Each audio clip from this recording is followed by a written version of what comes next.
Hello friends, welcome back to jobless channel. आज की ये क्लास अपनी 4th क्लास है जिसके अंदर हम प्रैक्टिस क्वेश्चंस करते हैं और इन क्लासेस के थ्रू आपको हम अलग अलग जितने भी सब्जेक्ट्स हैं उनके एक एक दो क्वेश्चंस कवर करवाते हैं ताकि आप हर टॉपिक के टच में रह सकें और अपनी जो तैयारी है उसको अधिक बेहतर बना सकें। तो चलिए विदाउट वेस्टिंग योर टाइम अपनी क्लास को शुरू करते हैं। तो जो पहला क्वेश्चन है अपना वो ये है कि पॉकेट वीटो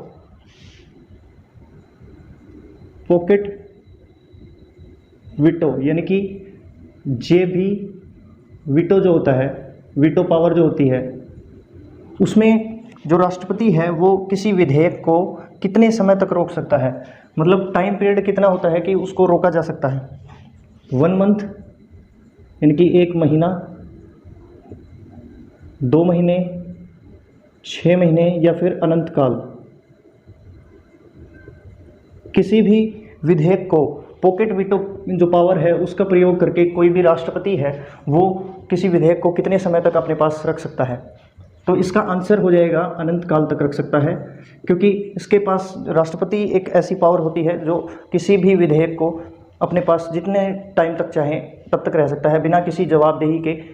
उसको किसी भी प्रकार का कोई भी दबाव नहीं होता। सबसे पहले इसका प्रयोग 1986 में राष्ट्रपति थे ज्ञानी जेल सिंह ने भारतीय डाक अधिनियम, भारतीय डाक एक संशोधन आया था इनके पास, तो भारतीय डाक का था वो, उसके तहत इन्होंने क्या किया, 1986 के अंदर उस संशोधन को मतलब अपने उस प्रपोजल को अपने पास लेके आए और अपनी जेब के अंदर डाल लिया। ना तो उसके ऊपर किसी प्रकार का रिएक्शन दिया गया इनके द्वारा, ना ही ना ही उसको मनाही दी गई, ना उसको एक्सेप्ट किया, ना उसको डिक्लाइन किया। तो ये पावर होती है पॉकेट वीटो। उसके बाद में आज तक ऐसा कभी नहीं हुआ है। ये पहली और आखिरी बार 1986 के अंदर भारतीय डाक सेवा अधिनियम जो आया था, कुछ संशोधन होना थे कुछ विधेयक के अंदर, उस विधेयक में, तो उसको इन्होंने अपनी पॉकेट के अंदर रख लिया था। तो अगला जो क्वेश्चन है ये है कि एस्टेरॉइड्स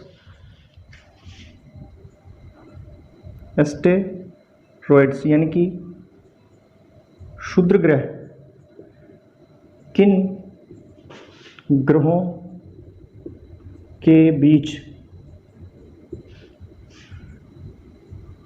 चक्कर लगाते हैं। ऑप्शंस हैं बुध और शुक्र, फर्स्ट ऑप्शन। सेकंड है शुक्र और मंगल। थर्ड ऑप्शन है पृथ्वी और मंगल। फोर्थ ऑप्शन है मंगल और बृहस्पति।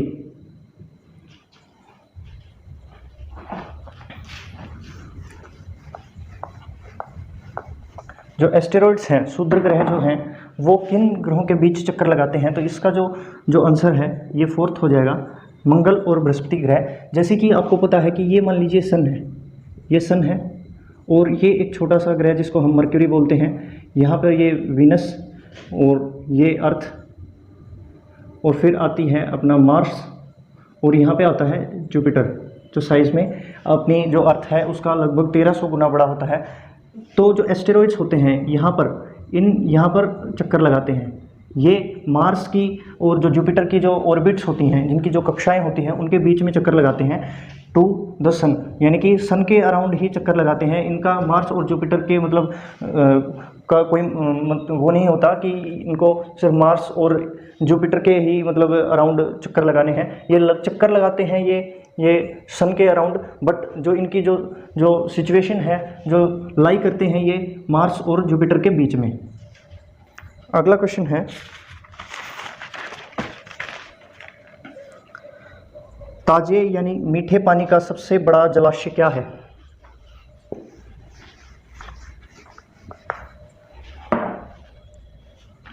मीठे पानी यानी कि ताजे पानी का सबसे बड़ा जलाशय।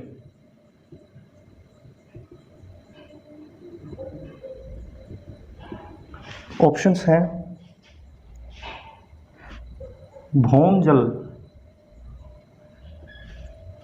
तालाब, झील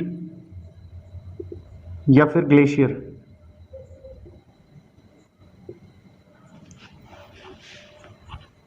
तो जो इसका आंसर है वो हो जाएगा ग्लेशियर। हमें पता है कि लगभग 70.8% ऑफ वाटर है पृथ्वी के अंदर, पृथ्वी पे, और इसमें से जो 97.3% जो है ये सागर यानी कि समुद्र का पानी है जो पीने लायक नहीं है, जिसमें से 2.8% जो है ना ये ताज़ा पानी है, ये ताज़ा पानी। और इसका भी मान लीजिए ये 2.8% का भी 3/4 जो पार्ट है वो ग्लेशियर का होता है, यानी कि 2.10 के अराउंड जो है ये ग्लेशियर का पानी है। यानी कि बोल सकते हैं हम कि जो ग्लेशियर्स हैं वो ताज़े पानी का एक सबसे बड़ा स्रोत है। बट अभी जो ग्लेशियर्स हैं वो भी पिघल रहे हैं। इनके पिघलने का कारण क्या है? ग्लोबल वार्मिंग का बढ़ना, यानी कि ये इंडिकेशन है किसका? पर्यावरण प्रदूषण का इंडिकेशन है, जिसके कारण जो हमारे जो ग्लेशियर्स हैं वो पिघल रहे हैं, जो कि हमारे लिए एक खतरा साबित हो सकते हैं।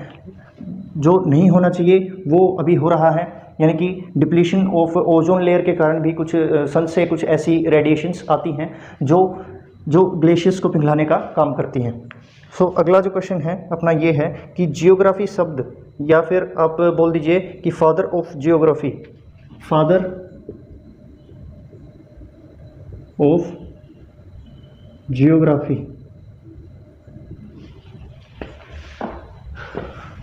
फादर ऑफ जियोग्राफी कौन थे? ऑप्शन: एरिस्टोटल,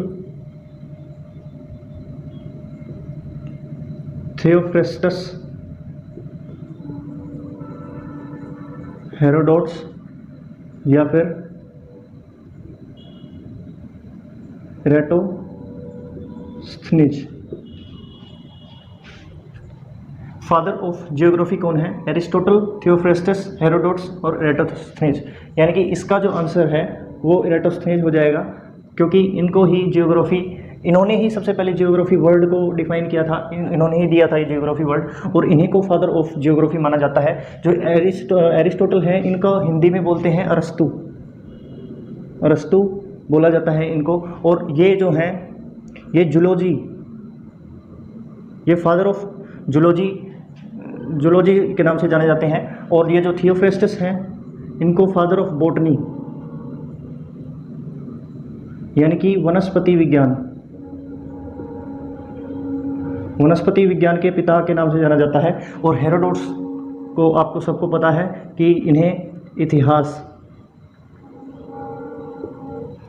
इन्होंने एक पुस्तक लिखी थी जिसका नाम था इंडिका। ये पूछा जाता है कि इंडिका किसकी पुस्तक है, तो हेरोडोट्स की है। तो जो अगला क्वेश्चन है अपना, भारत का ऐसा राज्य जिसकी सीमा 3 देशों से लगती है। भारत का ऐसा राज्य है जिसकी सीमा 3 देशों से लगती है। आपके ऑप्शंस हैं अरुणाचल प्रदेश, जम्मू कश्मीर,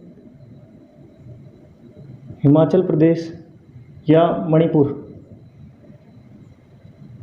3 देशों से जिसकी सीमा लगती है।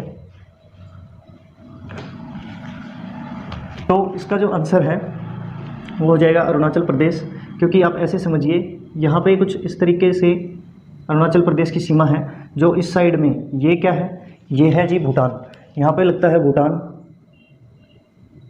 ये ऊपर चाइना लगता है इससे, और ये वाला जो एरिया है ये वाला जितना भी एरिया है ये म्यांमार का लगता है। तो जो अरुणाचल प्रदेश है इसकी सीमा भूटान, चाइना और म्यांमार तीनों राज्यों से लगती है। तो अगला जो क्वेश्चन है यह है कि सियाचिन हिमनद किस घाटी के निकट स्थित है? जो सियाचिन ग्लेशियर है, सियाचिन हिमनद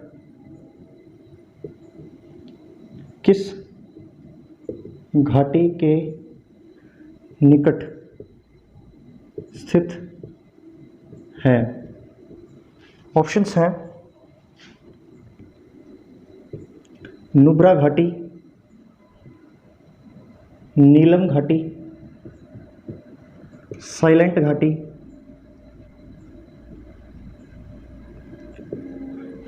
या फिर दून घाटी।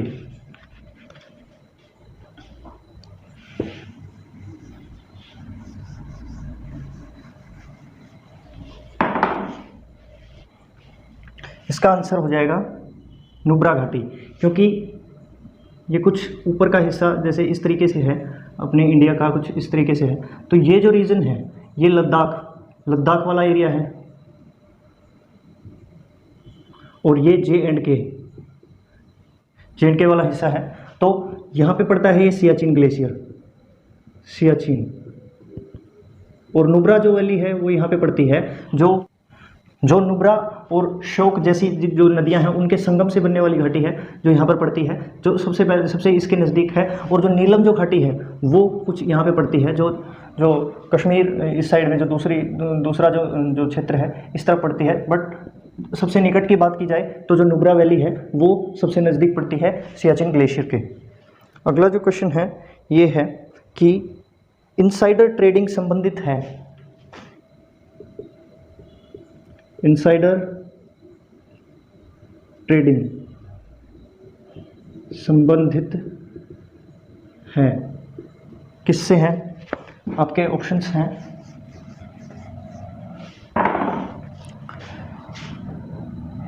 व्यापार से, या फिर ऋण बाजार से,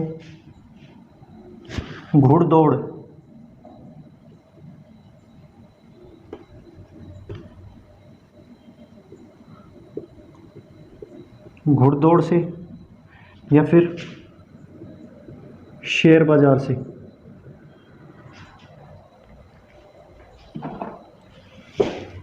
इनसाइडर ट्रेडिंग किससे संबंधित है? तो जो इनसाइडर ट्रेडिंग है ये शेयर बाज़ार से संबंधित है, और ये एक इलीगल एक्टिविटी है जो शेयर बाज़ार के अंदर इस्तेमाल की जाती थी, बट अभी इसको इलीगल घोषित कर दिया गया है। क्योंकि इनसाइडर ट्रेडिंग के अंदर क्या होता है कि जितनी भी कंपनियां होती हैं, जितनी भी कंपनीज होती हैं,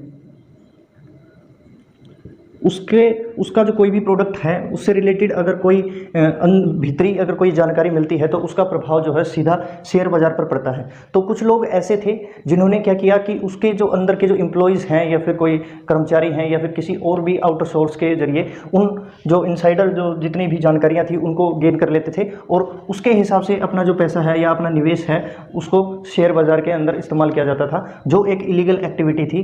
जैसे कि हर्षद मेहता स्कैम आपने सुना हो, तो उसके अंदर भी उन्होंने क्या किया था, इनसाइडर ट्रेडिंग की थी, जिसके कारण वो एकदम से ग्रो कर गए और जो बाज़ार की जो हालत थी वो बहुत ज़्यादा ख़राब हो गई थी। सो उनको बाद में सज़ा हुई इस चीज़ की। तो इनसाइडर ट्रेडिंग किससे रिलेटेड है? जो शेयर बाज़ार से रिलेटेड है, ना व्यापार से, ना ऋण से, ना घुड़दौड़ से, ये इसका सीधा जो मतलब है वो शेयर बाज़ार से है। अगला जो क्वेश्चन है, मनुष्य के दांत भोजन को चबाने का काम, मनुष्य के कौन से दांत भोजन को चबाने का काम करते हैं? भोजन को चबाने का काम कौन से दांत करते हैं? कृतंक, रदनक, अग्र,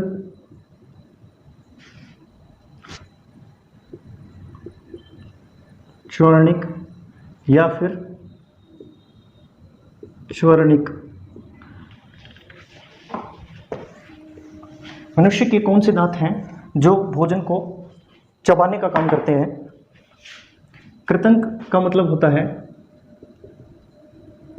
इंसीसर, रदनक का मतलब होता है कैनिन, अग्रचवर्णिक का मतलब होता है प्रीमोलर, और चवर्णिक का मतलब होता है मोलर।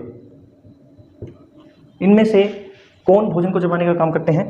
तो ये प्रीमोलर यानी कि अग्रचवर्णिक जो है ये भोजन को चबाने का काम करते हैं। आप कुछ ऐसे समझिए कि ये जैसे कि निचले वाला जो जबड़ा है, मनुष्य का कुछ इस तरीके से होता है, जिसको हम 2 पार्ट्स के अंदर डिवाइड करते हैं। 2 पार्ट के अंदर जैसे यानी कि 8 दांत इस तरफ होते हैं, 8 दांत इस तरफ होते हैं, और यानी कि 8 दूनी 16 दांत तो नीचे वाले जबड़े में हो गए, और किसी वयस्क यानी कि जो अडल्ट जो मनुष्य है उसकी बात हो रही है, तो और 16 ही दांत ऊपर हो गए, तो टोटल कितने हो गए 32 टीथ्स आर देयर। तो जो इंसीसर होते हैं, इंसीसर की जो संख्या होती है वो 2 होती है। ये कुछ इस तरीके से होते हैं यहाँ पर, ये हो गए इंसीसर, इनकी संख्या होती है 2। फिर बात आती है कैनिन की, इसकी संख्या 1 होती है।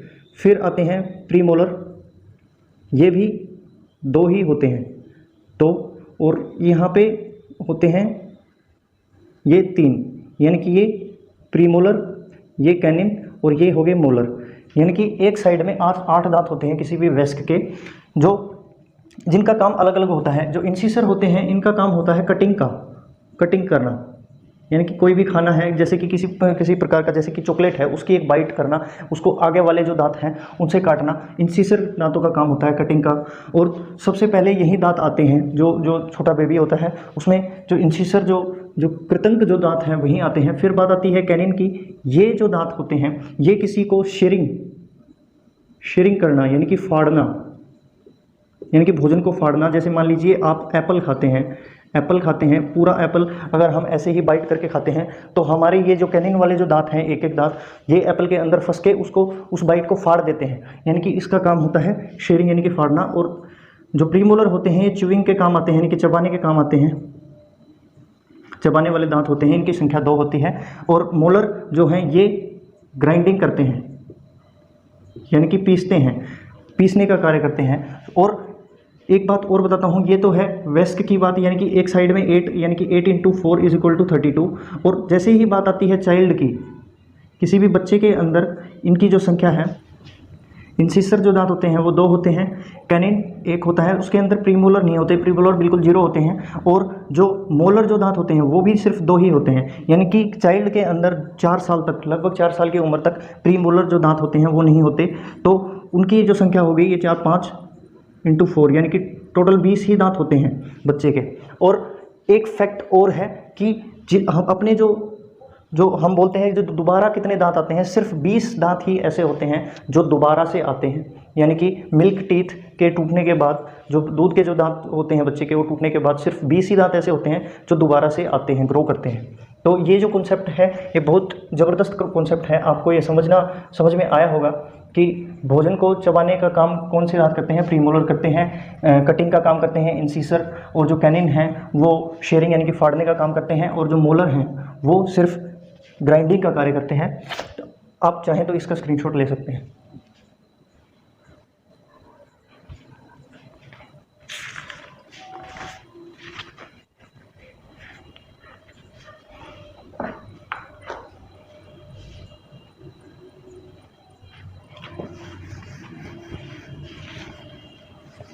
अगला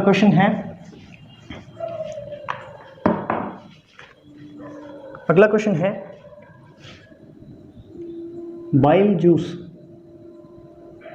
का पीएच मान कितना होता है। आपके ऑप्शंस हैं 4.5 to 5.5, 5.5 to 5.8, 6.9 to 9.7 या फिर 7.9 to 8.6।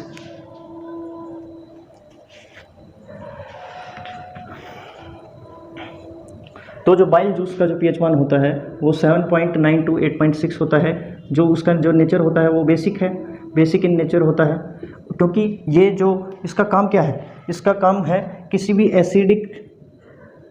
एसिडिक फूड को बेस में कन्वर्ट करना। और जैसे कि जैसे कि ये भोजन है हमने किया है, उसके साथ में ये बाइल जूस मिक्स होता है ताकि इमल्सिफिकेशन हो सके।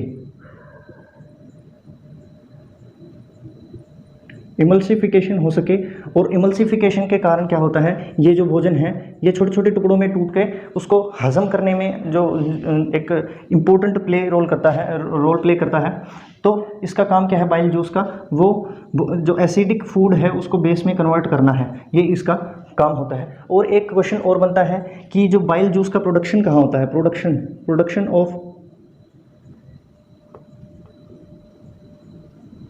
प्रोडक्शन ऑफ बाइल जूस ये होता है जी लीवर के अंदर होता है, बट इसकी जो स्टोरेज है,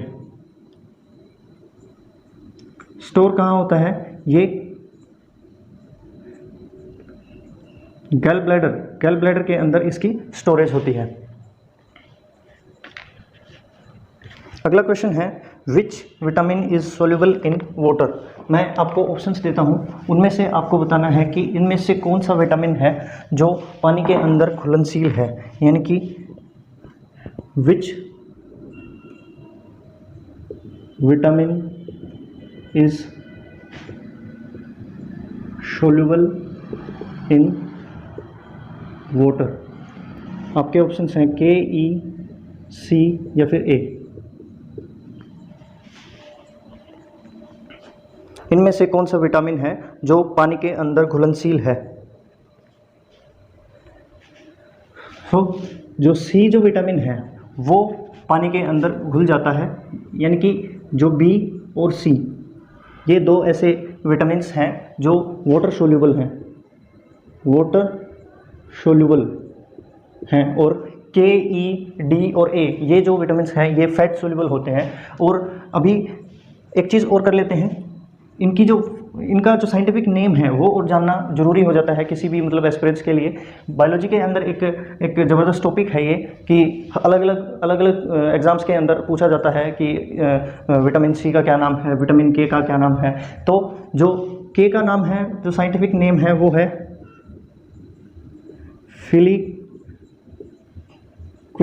फिलिक्विनोन, यानी कि आप इस तरीके से याद रखिए, क्विनोन यानी कि के फॉर किंग, क्यू से क्वीन, यानी कि किंग क्वीन, यानी कि phylloquinone is the scientific name of vitamin K. Vitamin एक ई का नाम है टोकोफेरोल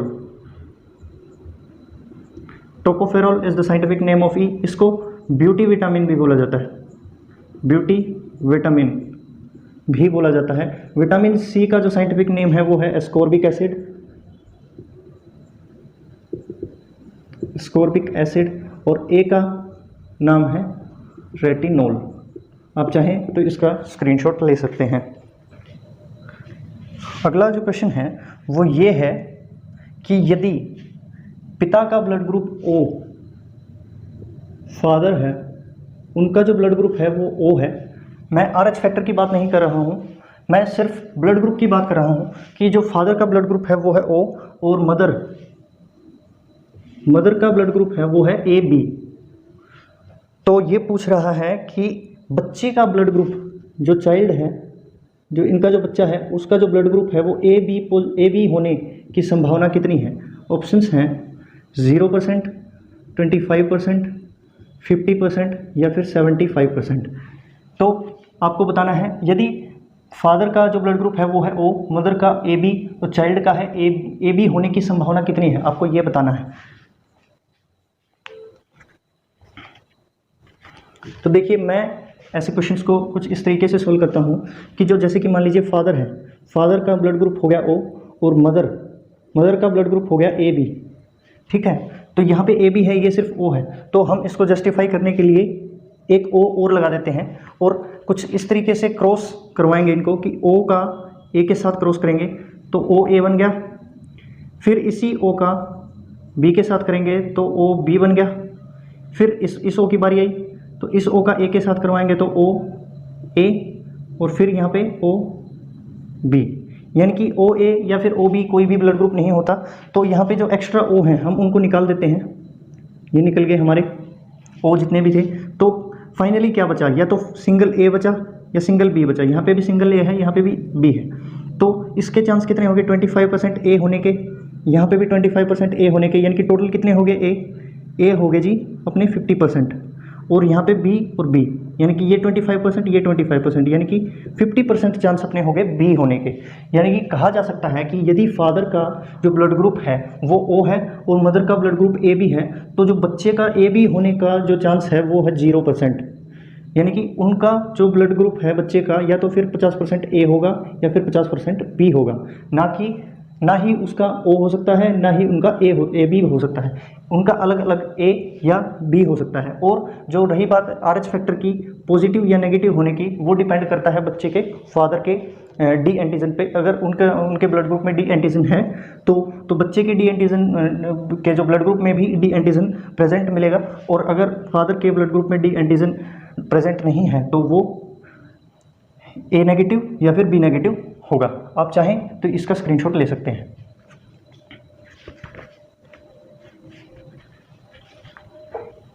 अगला क्वेश्चन है गेट की जगह पे WTO कब आया, मतलब WTO की स्थापना कब हुई, एक किस्म से ये बोला जा सकता है। आपके ऑप्शंस हैं 1947, 1949, 1968 या फिर 1995।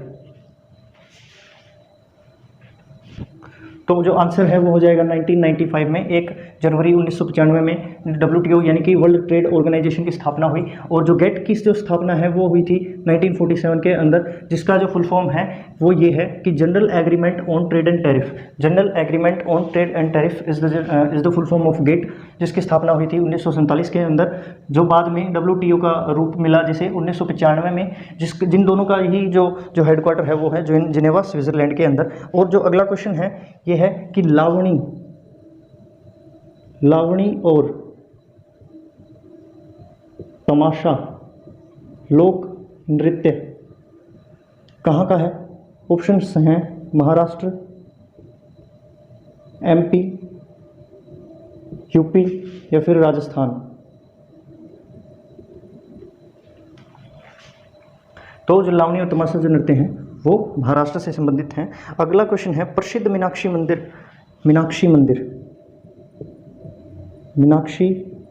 मंदिर कहाँ स्थित है। ऑप्शंस हैं भुवनेश्वर, मदुरई, भोपाल या फिर चंडीगढ़। प्रसिद्ध मीनाक्षी मंदिर कहाँ पे है, तो ये है मदुरई, तमिलनाडु के अंदर है,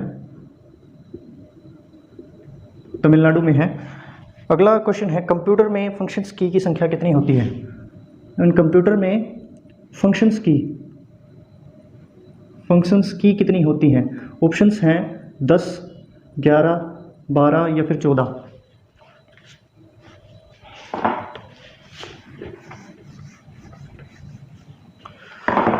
तो जो कंप्यूटर है उसके अंदर टोटल फंक्शन की होती हैं जी 12। और आपका जो आखिरी क्वेश्चन है वो ये है कि BCCI की स्थापना कब हुई। ऑप्शंस हैं 1926, 1927, 1928 या फिर 1929। तो जो BCCI की जो स्थापना है वो दिसंबर 1928 के अंदर हुई थी। और ये भी पूछ लेते हैं कि BCCI का जो फुल फॉर्म है वो क्या है, तो board of control for cricket in India. Board of control for cricket in India is the full form of BCCI। और एक क्वेश्चन और बनता है कि अभी जो प्रेसिडेंट हैं BCCI के, उनका क्या नाम है, तो ये है जी सौरव गांगुली। पूर्व भारतीय क्रिकेटर जो हैं ये सौरव गांगुली जो BCCI के अध्यक्ष हैं। आई होप कि आपको ये क्लास अच्छी लगी होगी। मैं अपनी पूरी कोशिश करता हूँ कि आपको कुछ ऐसे इंपॉर्टेंट क्वेश्चंस करवाऊँ जो हो सकता है कि आपको एग्ज़ाम में देखने को मिले। और मैं साथ साथ में इनसे रिलेटेड जो जितने भी कॉन्सेप्ट्स हैं उनको भी इस 20 से 25 मिनट की क्लास के अंदर ही मैं सोल्व करवाने की कोशिश करता हूँ। आई होप कि आपको ये क्लास अच्छी लगी होगी। मिलते हैं अगली क्लास में, तब तक के लिए जय हिंद।